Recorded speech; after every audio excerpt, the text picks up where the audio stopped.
ঈদে কি বাড়ি আসবি না? ঈদে বাড়ি আসবো কিনা বলতে পারছি না বাবা। তোমার অ্যাকাউন্টে টাকা পাঠিয়ে দিয়েছি। বাবা, আমার প্রমোশন হয়েছে, স্যালারিও বেড়েছে, পুরো 1 লাখ। আলহামদুলিল্লাহ। বাবা, একটু লাইনে থাকো। বাবা, তুমি তো বলেছিলে পিতৃঋণ কখনো শোধ হয় না। তুমি 26 বছরে আমার পিছনে যত টাকা খরচ করেছো, তুমি কি জানো আগামী 5 বছরে সেই টাকা তোমায় ফিরিয়ে দিতে পারবো? আমার এখন স্যালারি মাসে 1 লক্ষ টাকা বাবা। ও, এই কথা। তাহলে শোন, তোকে একটা গল্প বলি। বলো বাবা। তোর বয়স যখন 4, তখন আমার বেতন 3,000 টাকা। 1200 টাকা ঘর ভাড়া দিয়ে 1800 টাকায় চলে সংসার। আমি আমার সাধ্যমতো সারা জীবন চেষ্টা করেছি তোর মাকে সুখী করতে, প্রতি ঈদে কোরবানি দিতে। তোকে যেবার প্রথম স্কুলে ভর্তি করালাম, সেবারই প্রথম আমরা আমাদের কোরবানি দিতে পারিনি। সে বছর তোর মাকেও কোনো উপহার দিতে পারিনি। তুই যখন ভার্সিটিতে উঠলি, আমাদের অবস্থা তখন মোটামুটি ভালো, কিন্তু খুব কষ্ট হয়ে গিয়েছিল যখন আমার ট্রান্সফার হয়।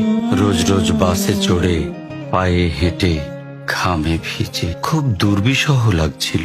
একদিন শোরুম থেকে একটা বাইক দেখে আসলাম।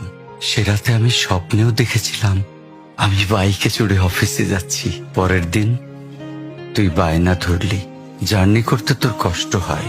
তোর কষ্টে আমারও কষ্ট হয় বাবা।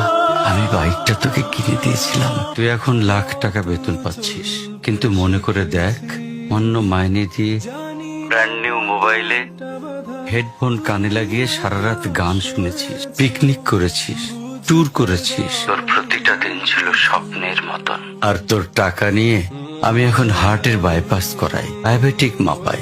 জানিস বাবা, ওর মাছ খাওয়া নিষেধ, মাংস খাওয়া নিষেধ। কি করে এত টাকা খরচ করি বল? তোর টাকা নিয়ে তাই আমি কল্পনার হাট বসাই। আমি বাইক চালিয়ে সারা শহর ঘুরে বেড়াই, বন্ধুদের নিয়ে সিনেমা দেখতে যাই। তোর মার হাত ধরে চাঁদনি পশরের সেন্ট মার্টিনের বালুচরে হেঁটে বেড়াই। চুপ করো বাবা প্লিজ। আমি তোমার কাছে চলে আসবো, তোমার টাকা না, আমি তোমার ভালোবাসা তোমায় ফিরিয়ে দিব বাবা। বোকা ছেলে, বাবাদের ভালোবাসা কখনো ফিরিয়ে দেয়া যায় না। ছোট্ট শিশুর মলমূত্র মোছা যায়, আর বুড়োদের ঘরেও ঢোকা যায় না। ওকে একটা প্রশ্ন করি বাবা, ধর তুই, আমি আর তোর খোকা তিনজন এক নৌকায় বসে আছি। হঠাৎ নৌকাটা ডুবতে শুরু করলো।